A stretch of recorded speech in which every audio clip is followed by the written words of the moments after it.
Today, I want to talk about something that I feel like I talk about a lot, but I just wanted to reiterate what it looks like when you have a toxic adult child. And so, a lot of people don't like that word toxic, and frankly, I don't either. But there really isn't a better word. If you can think of one, you put that in the comments. But really, toxic child, toxic relationship, right? So if one or more person in a relationship is causing major havoc, right, which usually ends up being both people having this issue, and then the relationship goes sour because one person reacts, the other person responds, and that is where the difficulty comes in. And so for those of you that are new to this channel, just know that this channel exists because I am a firm believer that every mom deserves a support system during this time. I know this is a rough road. I know this can be a long road, and I just want to be here for you. And I give out tips and things like that. And I also do one-on-one group coaching and workshops. And so I look forward to getting to know you better. So let's dive in here. There's a lot of things about that can be said for, you teach people how to treat you. And we as grown women tend to know that when it comes to other relationships, maybe even our marriages, friendships and things like that. But when it comes to our child, for some reason, I think we just think that that doesn't apply. So whether right, wrong, or indifferent, we've taught our child how to treat us. And sometimes that's not in a good manner, right? And so we are having to kind of reverse roles here a little bit and kind of back up so we can continue to move forward. The first sign of having a toxic, if your child exhibits toxic behavior, I don't want to label your child as a toxic person, but their behaviors are toxic, because always remember that in the middle of all of this, you don't dislike the child, you dislike the behavior. You're not angry at the child, you're angry at the behavior. Well, sometimes you're angry at the child, let's be honest. But number one, when it comes to this, would be, as far as signs, is that they blame you for everything. And I mean everything. They blame you for the past, the present, and probably the future. Toxic behavior means that you cannot take responsibility for yourself and you have to blame someone else. They're either not capable of taking the responsibility or just choose not to. It could be both. Number two is that they verbally or even physically attack you. Harsh words that they use is their goal. They want to upset you. They are hurting for whatever reason, and they want you to hurt as well. And so keep that in mind. Those are some signs. The last one is control. It's amazing how I hear about how so many of our adult kids are trying to control your life. And a lot of you are letting them do it. And whether that means they're still living at home, not participating, using drugs and alcohol, not working, and all of that, in addition to all of that, they're being completely disrespectful to you. So that, my friends, is enabling, right? But these kids are trying to control you. They are controlling your life. They're controlling you until you change something, right? You have to make a change so that they realize that they need to change. And honestly, it's really the best thing for them as well. So those are three things. So they blame you. There's verbal or physical attack, which I hope there's not physical attack. That's a whole nother subject. But number three is control. So those three things are signs that you're in a toxic relationship with your adult child. So what do you do about it? And if you've been around this channel very long, you know that I'm all about boundaries. I believe that we need boundaries in every area of our life. So I strongly recommend that you take this to heart. But that is your answer. That is your answer. You need to protect and defend your own personal space, your own personal life. I think I know so many times that moms don't believe that they're worthy of having a life of their own, having their own space, doing things that they want to do and enjoy. Instead, what we do is get so wrapped up in their life and what's going wrong with these particular kids, and we stop focusing on ourselves. And so as you create these boundaries, you can't control how they're going to respond to them either. And that is not really your problem. Your responsibility is to create them and deliver them with love. Their response to them, I can't guarantee how that's going to go, right? But at the end of the day, that is the first step in moving forward. So if you're a mom and you need help creating those boundaries, I would be honored to help you. I do one-on-one and group coaching, like I mentioned. If you're looking for a specific plan to put in place, we could do one-on-one, which is what it would take for that. I also just did a workshop yesterday on mom guilt, which was fantastic. I had a bunch of ladies. It was just a beautiful thing. And then now they're able to stay connected. And that's my goal, is to connect you. My goal isn't for you to work with me the rest of your life. My goal is for me to get you on a great playing field and then help you make connections with other moms that are going through similar things. Because one day you're going to be through your journey with this and you're going to be able to give solid advice to other moms as well. And that's what this is all about, right? So if you are interested in chatting with me about options and telling me a little bit more about what's going on with your personal situation, you can click the link below.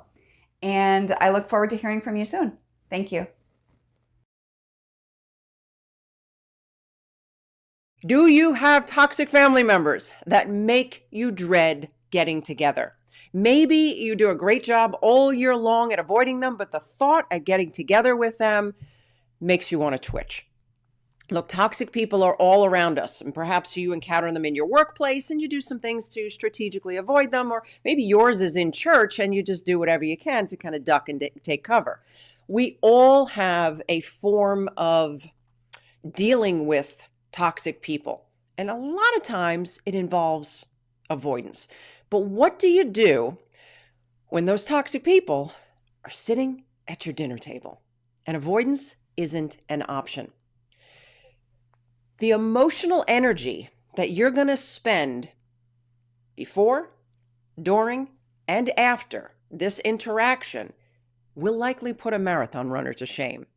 So today, I want to jump on real quick to give you a few pointers on how to avoid getting emotionally drained dry, especially if avoidance isn't an option. So if you are excited for today's topic, would you do me a favor and go ahead and give me a thumbs up in that comment section? I would greatly appreciate it. We're going to take a little bit of a different approach. We are now on day 2 of our 12 toxic days of Christmas, and we are arming you to be able to handle those more prickly family relationships.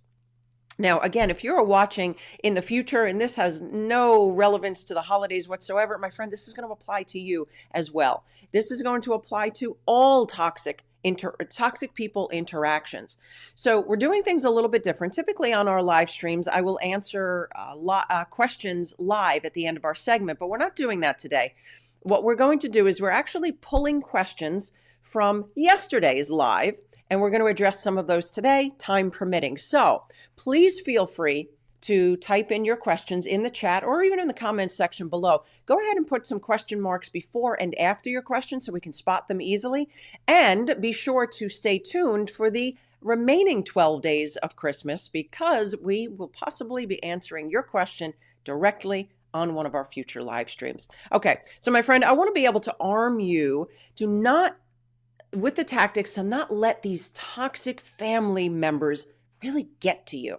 So the first thing that I want to advise you on, number one, is don't get pulled in. You see, toxic family members often have a dysfunctional and possibly even an abrasive way of communicating. And if you can remain detached from the emotions that are rising up inside of you. Now, I'm not talking about the kind of detachment that they have. I am talking about a conscious decision to say, I am going to deal with these emotions. So how do I not get pulled in? Well, first I have to begin to recognize what emotions they are triggering within me. And you're going to want to be very careful, my friend. I know this is so tempting. Please don't do this. You make me feel. You made me do. My friend, they can't make you do anything. Can they push you hard enough until you reach your breaking point? Absolutely. But I have a favorite saying. It says, if you want to see what someone's made of, put them in hot water. So basically, yes, what they're doing is wrong, but they're revealing what's going on inside of me. So please let me know if that's making sense. So if I now begin to deal with those emotions, the insecurity, the jealousy, the rage, the anger, the resentment, the bitterness, whatever is going on inside of me, well, now I'm not going to be more easily pulled into this dynamic because I don't have a vested interest anymore. I've healed those emotions. I've gone to Jesus and gotten healing for those past hurts. I've released this through forgiveness. So, one of the ways that you don't get pulled in is you remain emotionally detached. Now, I recognize that it's very difficult to do that in the moment. It is, well, actually, in our human nature, that's almost impossible to do that in the moment, to recognize, to get triggered, to recognize, and then deal with my emotions. It's not happening in that 0.3 of a second.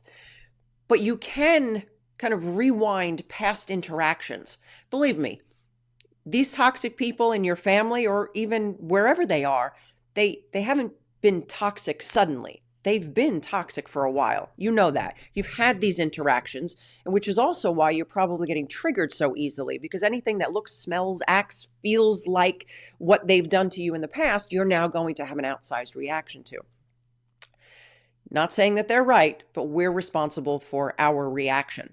Now, I want to kind of like take it a little bit of an aside, and I'm going completely off topic, but I'm feeling led to do this.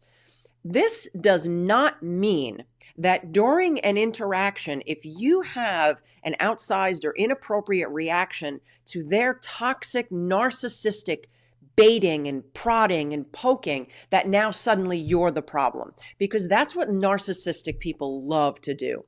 They love to bait you. They love to poke at you. They love to really just get you going. And then when you do get going, oh, see, look at you. What's wrong with you? Oh, look at that response. See, you need some help. Oh, look at that reaction. I'm cool as a cucumber here. I don't know what your problem is. They love to do that. So I just wanted to say that your reaction is your responsibility. However, please don't confuse that with now you're now the problem if they've baited you so badly that you now got provoked and you responded perhaps even inappropriately. You are going to need to deal with that, but that doesn't make you the problem. All right? Please let me know if you're tracking with me. Okay, so number 2, do not sacrifice yourself. My friend, do not sacrifice yourself for the sake of the relationship. Romans 12:18 tells us that as when it is possible, live at peace with one another. When possible. It takes 2 people to be at peace.